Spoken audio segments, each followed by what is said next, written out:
Most people know Willett from their purple tops, but not everybody knows that Willett has some budget offerings. Today, we're going to be going over the Johnny Drum $39 heater from Willett.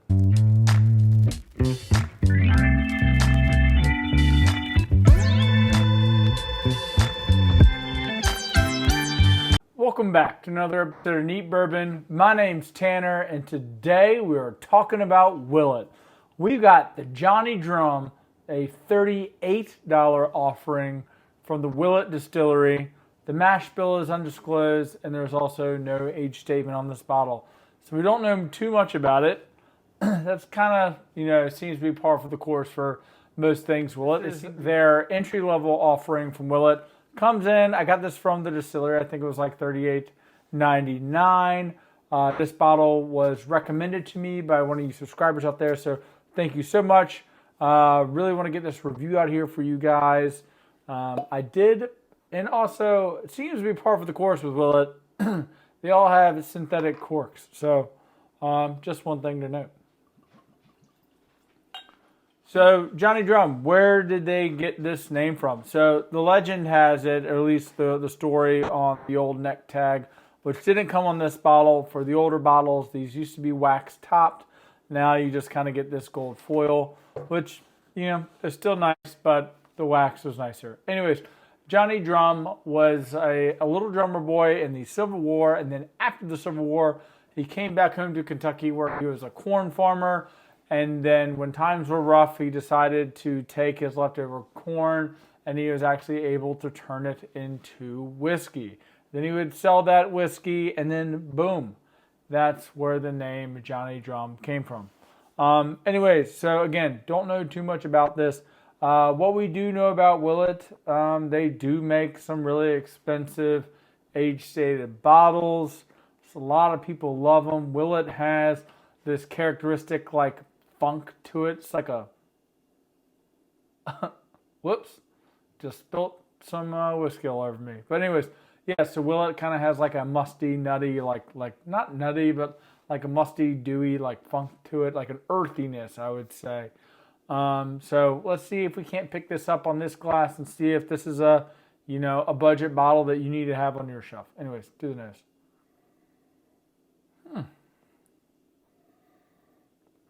Wow. So right away, like, it's very sweet. It's like a butterscotchy sweetness. It's like hinting almost on like to the side of like how like a toasted product is like such a rich, thick, heavy like butterscotch. It's getting like close to that level of sweetness there on the nose, which is, pretty exciting, for coming from a $39 bottle. Yeah, like not really picking up any ethanol or like youthful. It's like slightly nutty. But yeah, a lot of caramel, leaning more towards that butterscotch, picking up a strong amount of vanilla there with some of that like earthy, nutty, profile. You can get a little bit of the spice there on the nose. Yeah, definitely picking up a fair amount of like rice spice on there as well. Anyways, relatively complex nose, for $39. It is like pretty robust too. So like the nose is kind of like exploding out of the glass. So it's all promising signs there. But anyways, off to the palate. Cheers.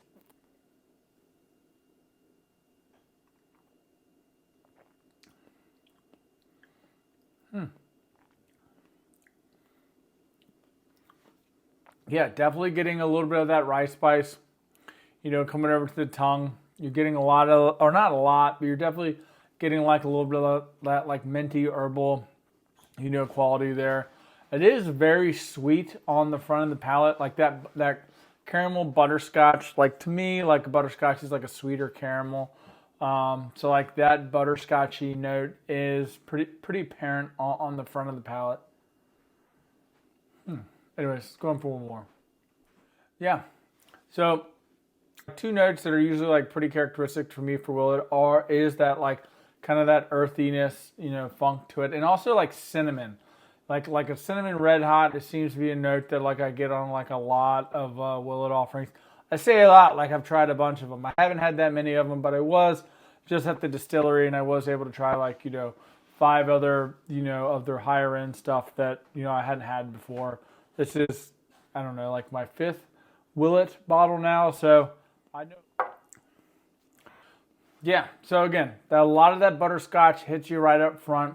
On the mid palate is really where like all those rye, minty notes kind of shine through. Maybe like a lemony apple, like a little bit of citrus there, but definitely more leaning towards on the brighter green, white, fleshy fruits like a pear or green apple. And then going over into the finish, getting a lot of that like that cinnamon pepper spice there on the finish. Seems to be pretty good. This bottle is coming in at 101 proof. I think it really delivers, a really strong like flavor punch there. I think it's decently complex. And I think for $39, like this is a screaming buy. This is competing with like the likes of like, your Wild Turkey 101s, like your 1792 bottle and bonds. Like I think those would be like, great competitors for this bottle. And I think that this bottle like really stacks up against them. And I think that it definitely has a unique profile. So I think if you're a fan of like that cinnamon, a little bit more rye forward profile, and you want like something a little different with like that Willett funk, I think this bottle really delivers on it. And I think it's a bottle that you should have on your shelf if those notes interest you. Anyways, guys, I would buy this bottle again. Most certainly would buy this bottle again. I think for $39, can't go wrong. Anyways, guys, let me know in the comments down below. Have you had the Johnny Drum? Do you like Willett? Can you find this bottle in your area? I had to get it from Kentucky. I don't know if it's distributed outside of Kentucky. I do know you can find it online for right around that $40 to $50 range. I think under $50, you can't go wrong if you haven't had this bottle before. Anyways, guys, I hope you enjoyed this video today. If you have, would you please consider giving me a like? Would you please consider subscribing? And as always, this is Neat Bourbon. My name's Tanner. And pop the bottles and share the pours. And we'll see you in the next one.